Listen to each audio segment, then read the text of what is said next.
Hi, I'm Carol Majewski, the Associate Chief Quality Officer for Patient Experience at Dartmouth-Hitchcock, and your moderator for today's presentation. I'm glad you've joined us for our final webinar in the four-part COVID-19 recovery series called We're Here For You, We're Open, We're Safe, and We're Clean.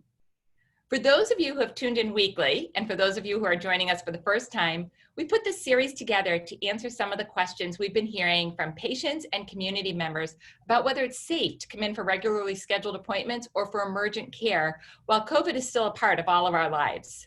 Today, we have another great panel who will be answering those questions so you'll feel comfortable about seeing your doctors at DHH facilities. Importantly, during this webinar, you'll notice that I and the panelists are not wearing masks. That's because each of us is alone in a private office space with a closed door, so masks are not required. While we're doing this webinar, if you have questions for our panelists, please send us a note at social@hitchcock.org. And if we have time, I'll try to get the panelists to respond during the program. And if not, we'll post the answers to your questions on our website, go.dh/recovery. So, the panelists who have joined me today are Mary Annear. She's the Site Director for Supply Chain and Materials Management at Cheshire Medical Center. We have Lori Underwood, who's the Vice President of Quality and Safety at New London Hospital. And we have Ten Haken, who is the Chief Operating Officer and Chief Nursing Officer at Peck Day Hospital. So thank you all for participating today. Thanks for having us. Thanks for having us. Great. So I'm going to start with Jean. Jean, as the Chief Operating Officer and Chief Nursing Officer, you're in a unique position to see things from both a clinical and non-clinical perspective. So when you think about what a patient sees and experiences when they walk into your facility, can you share with us what APD has been doing to ensure the environment is safe for patients in response to COVID-19? I would be happy to share all of the activities that we've been doing. And I think you're right, the combination of my role as both Chief Nursing and Chief Operating Officer allows me for a unique perspective. So using the science around infection prevention, infection control, I'm well versed in that with my nursing background. As Chief Operating Officer, I need to be a little broader thinking about the environment of care. Cleanliness is always important, but now I have other disciplines reporting to me other than just nursing. So we've really tried to focus on our environmental services staff, making them much more visible than they had previously been. They've sort of always been the magic in the background, rarely seen, but sort of the magic cleaning fairies, if you will. And we've now really had dialogue with them to say, we want you to be out, we want you to be visible, we want you to be showing our patients and our staff and our family members the great work that you do to help keep our environment clean. So you will see if you come to Peck Day to either the hospital or our multi-specialty clinic, our housekeeping staff out and about wiping down surfaces on a very regular basis. Very much focusing on the high touch services like doorknobs, handrails, things where folks' hands are touching. We're doing every couple of hours increased cleaning in our bathrooms. And we've really encouraged our environmental services staff to be engaging and saying hello and role modeling sort of the behaviors of the social distancing, the proper masking, and highlighting all of the great work that we do. So they're much more visible than even 6 months ago. Wow. Are they enjoying the interactions with patients in the community? I think they are. I think they're feeling like they are front line in helping us battle this new normal, if you will, with this COVID-19 epidemic. That's wonderful. So I have another question. Jean, you and I are both nurses, and in my many years of practice, I've worn masks, sometimes all day long. So while this is a big change, I'm okay with it, but I know that some patients are struggling with wearing a mask. How has the work that you've done impacted the staff at APD, and what protocols have you put in place to ensure that both patients and staff are safe, especially when we have patients that are struggling with wearing a mask? So we start with education and a very empathetic approach, appreciating the fact that masks are not normal for most people. Now, I happen to know your background is in the operating room, so wearing a mask all day long is not that foreign to you. It is to me and most of us not in the operating room realm. And of course, for our patients and family members, it's a very different feeling. So we've done one thing here, and we've established a door screening team, if you will, and that is led by an LNA who is very much a advocate and a performer here that is going to be a great nurse leader one day, I have no doubt. His name is Justin, and he is leading a core group of door screeners whose job it is to make sure that we are educating our folks coming in. We are providing the appropriate screening around the daily screening for temperature checks, and it's an opportunity for us to also engage in some education. So the other thing that we're enforcing here and are doing some fun things around auditing, if auditing can be fun, is making sure that we've got the social distancing, that we're doing the hand hygiene, we're doing the daily screening, and we have the mask etiquette. And if we catch you doing the right thing on all of those, you may find yourself with a card in your hand that allows you a free meal in Alice's Cafe. So that is an initiative we've just started in the last couple of weeks, and I think it's going to be really well received. Ah, that's wonderful. Well, obviously Justin is a real trooper and leader, and our thanks to him and the hard work that he's doing, and how fortunate for all of people who are enjoying those free meals. And I hope that you have to hand out a lot of free meals. Me too. So I'm going to shift gears and talk with Lori right now. Lori, I heard that New London Hospital has created kind of a unique program to communicate with patients and the community members so that they hear what steps New London is taking to keep them safe throughout the COVID-19 response and as the hospital reopens for appointments and procedures. Can you tell us a little bit about the ambassador program that New London Hospital developed to keep people informed?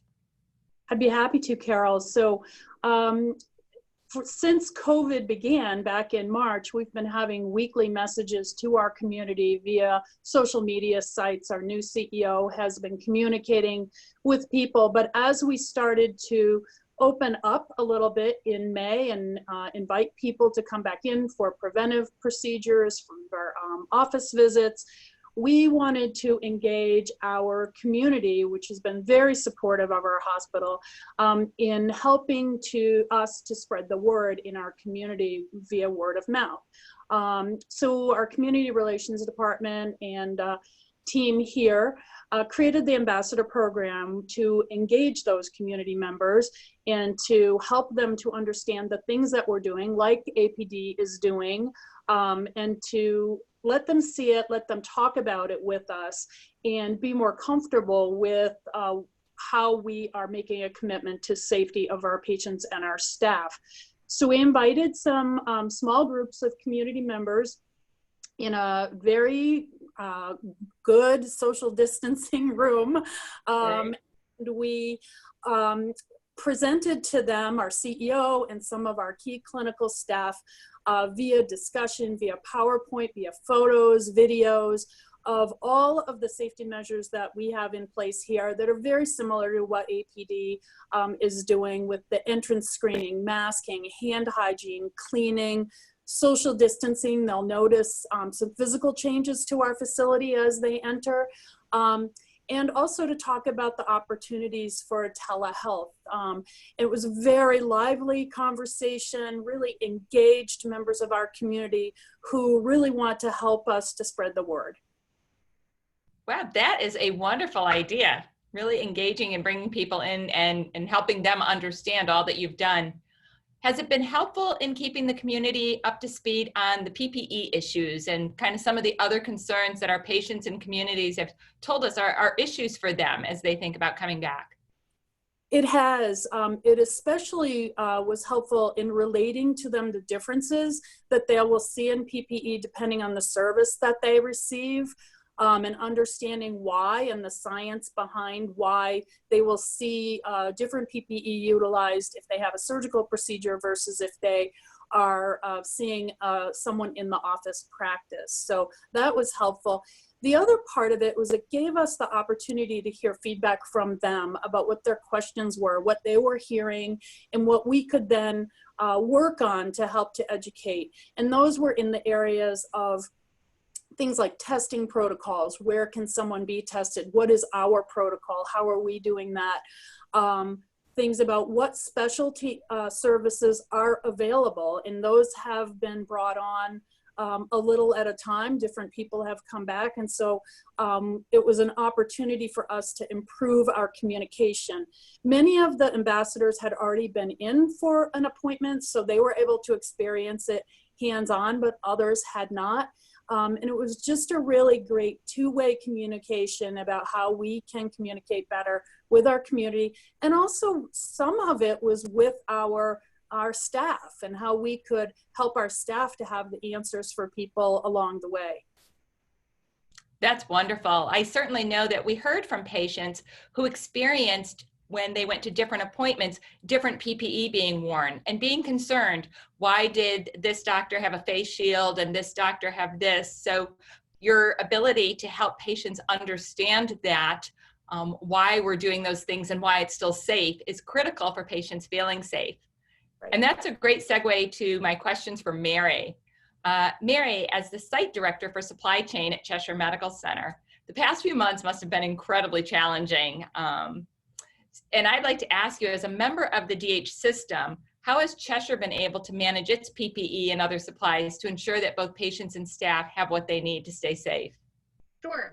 It's been an incredibly challenging time, that's for sure. But I think those of us who see challenges as bringing opportunities have a good place to start to dig in. And it gave us an opportunity to work together as a system across our supply chain division to deepen our foundations of some existing relationships. And really our relationship with Dartmouth-Hitchcock Health has been instrumental in allowing us here to gain access to the supplies we need and to the quantity of supplies we need that we really have to have on hand to be protected. We've worked across our local departments, utilizing our education staff and our nursing supervisors to be sure that we're using our supplies well. We're training our staff to use them carefully and thoughtfully so that we can remain safe.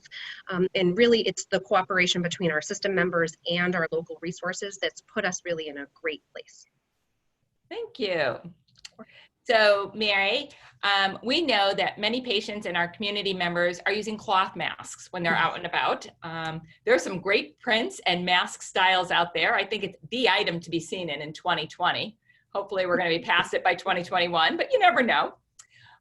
When patients and visitors come to Cheshire Medical Center or any of our facilities, will they be able to use a cloth mask, or will they need to wear a clinical grade mask? And can you talk a little bit about the difference in the masks and why that's important? Absolutely, and they are the new hot accessory. Those of us who used to buy earrings now accessorize with our masks, I think. So there's a kind of a twofold answer. So some folks who come to our facilities, as Jean mentioned, our locations all have screening teams. So they'll be interfacing with our screening team first before they come inside. So folks who go through the screening and are asymptomatic, they don't have any symptoms on the questionnaire, they don't have a fever when we check their temperature, those folks are welcome to come in a cloth mask that they may present with. Other individuals who come, if they're in a cloth mask and they do have symptoms when they're doing that screening with the screening team, and they're symptomatic, will be asked to change into a medical grade mask. We also have folks who come and don't yet have access to a mask, so we will offer them one. We still have cloth masks that are coming in by donation, and those are really, we're so appreciative of those and the folks who are sewing them still at home. And so they can choose between, if they're asymptomatic, they can choose between either the medical grade mask or a cloth mask if we have those on hand. And they are welcome to keep them when they leave, because we want everyone to be safe both inside our building and then out into our community. And the difference between the cloth mask and a medical grade mask is really about the manufacturing process and the types of materials that are being used. So medical grade masks are manufactured manufactured with design and fit and filter quality testing standards, and cloth masks that mostly are being manufactured either in private homes or in locations with manufacturers who don't usually make PPE, don't have the same testing capabilities. So those are really the differences we see, is it's the materials and the rating. Okay, but they do have some awesome prints, and I agree. They're the greatest accessory. So as we begin to wrap things up, I'd like to ask this question to each of the panelists that I've been doing over the past few weeks. And it's important because we don't want people putting off their care because they're concerned about COVID or other infectious diseases. If you have like one nugget or a point that you'd like to reiterate and to leave with our viewers about what each of your hospitals is doing to keep people safe and what they can expect when they come in, what would it be? And Jean, I'll start with you. I think I will reiterate what feels like things that we've been hearing over and over again, but it's really, really true. We are open, we are safe, we are following evidence-based practice with regards to how to keep you safe and our staff safe. I think the mantra of my mask protects you from me and your mask protects me from you is really something that we're trying to enforce. I do think that, like all of us, we're trying to figure out how to get into our dentist to get our teeth cleaned because that has all gotten messed up with the COVID. So we're all in the same boat in getting back to those preventative things that keep us healthy. And we really want to reinforce with our patients and family members that it's important to not delay in those preventative care. If it's a screen and mammogram or a colonoscopy or some surgical procedure that you've been putting off, please don't put it off any longer. Come and get your care, and we will take great care of you and across the system. We're here for you. So please don't delay. Time is now. Lori. Yes. It sure is. The time is now, and I echo everything that Jean said. We are here. We are open. Our staff are very understanding of how fearful some of our patients can be coming in, and they will help to make you feel more comfortable. At New London Hospital, we opened actually some of our services up to our employees before we opened preventive services to our public. And I was one of the first people back in to have my mammogram. And I can say that I was very comforted by how the technologist presented herself, explained everything, utilized the proper PPE, and I have to say it was a very pleasant experience. So personally, I can vouch for what our staff are doing to make you feel comfortable and to make themselves and you safe. Great. Lori, thanks for taking one for the team and being able to vouch personally. You're welcome. That. Mary, what about you? I think our takeaway from me is really, as Lori demonstrated, we take care of each other here. We take care of our family and our friends and our neighbors. It's the nature of what we do at community hospitals. So not only do we want to do the right thing inside our walls and out in our community, we also want to do it with the appropriate things in place. So whether that's the right philosophy in place, whether it's the right protocol, or in my case in supply chain, whether it's the actual physical goods. So my brief one is really, we want to do the right thing, and we have the things here to do it safely and to do it well. So we're looking forward to seeing our community members back inside. Great. Thank you, Mary. So I want to thank all of the panel members, both today's panel and the panels that I've talked with over this 4-part series. And again, my thanks to the viewers who shared their concerns, submitted questions that were worrying you. I hope through this series we've alleviated some of your anxiety and assured you of our efforts to keep you safe while receiving care at Dartmouth-Hitchcock and across all of our sites. So please make your appointments for routine care, for screening tests, for chronic and acute conditions. If you need emergency care, we are here for you. It is clean, it is safe. As one of our physicians shared in, I think it was either the first or the second segment, he borrowed a line from Farmers Insurance.